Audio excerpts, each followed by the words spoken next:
With more fall TV schedules being announced this week, there continues to be an even balance between non-surprises and paradigm shifters. We already mentioned CBS's hard pivot to dramas in the coming year, and, as it turns out, another one of the major networks is planning a hard pivot of its own, as the Fox network decided to downplay both its scripted and non-scripted shows for most of its schedule, and instead opt for more coverage of second-string, third-tiered sporting events on some of their least-watched nights of the week. Nothing really to complain about there, since networks use sports of all sorts to prop themselves up since time immemorial, in spite of the high price tags they pay for coverage, though they do pull in good ratings to make up for all of that. One thing that caught my attention about Fox's schedule, however, was a blurb that was made in the showbiz publication Deadline. In summing up the schedule, they do mention all that we just mentioned with the sports, but also the fact that thanks to the cancellation of the Dennis Leary Army sitcom Going Dutch, that the network is down to just one sitcom, the underrated Animal Control with Joel McHale,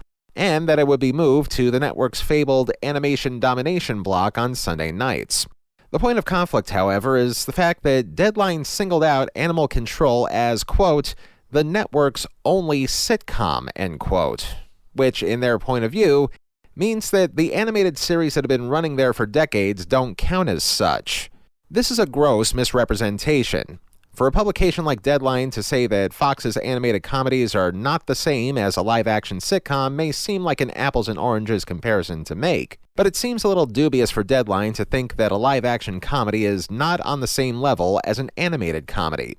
Taste, and especially longevity aside, the animated programs that have aired on Fox are still capable of putting on something that some would consider humorous. From The Simpsons and Family Guy to American Dad and Bob's Burgers, and even their newest efforts in the forms of Grimmsburg, Universal Basic Guys, Crapopolis, and such, are the very definition of a traditional sitcom, albeit with the enhancement of using animation to put all of these characters in non-traditional situations. But they remain situations nonetheless that often get resolved in a half hour's time, not unlike their live-action counterparts. Animated series on primetime network television is nothing new. Hanna-Barbera pioneered the genre thanks to the Flintstones, the Jetsons, and the undervalued Wait Till Your Father Gets Home. So, at the very least, there is a precedent set in considering these programs sitcoms, since they're able to do it in prime time instead of playing at the kids' table on Saturday mornings.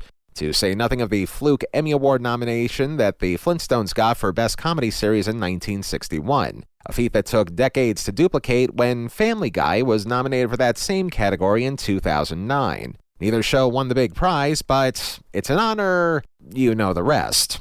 For all the money that Fox's animated shows have pulled in over the years, you would think that publications like Deadline would be able to treat those shows with the same amount of respect that they're currently treating Animal Control. So Deadline, instead of saying the network has one sole live-action sitcom, say that the show is moving to a block of programs that have established themselves as durable sitcoms, regardless of how much pen and ink that they use to express themselves. And while you're at it, maybe also convince some of your readers that The Bear on FX is not and will never be considered a comedy, no matter what the Television Academy says or how many minutes it runs each week.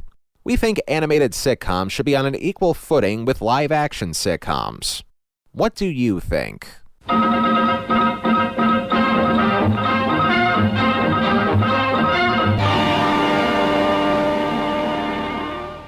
Comment on our socials at TelehellPodcast, or if you wish to make an audio reply, send a 2-minute MP3 or M4A clip to telehellpodcast@gmail.com. This has been a Telehell Editorial.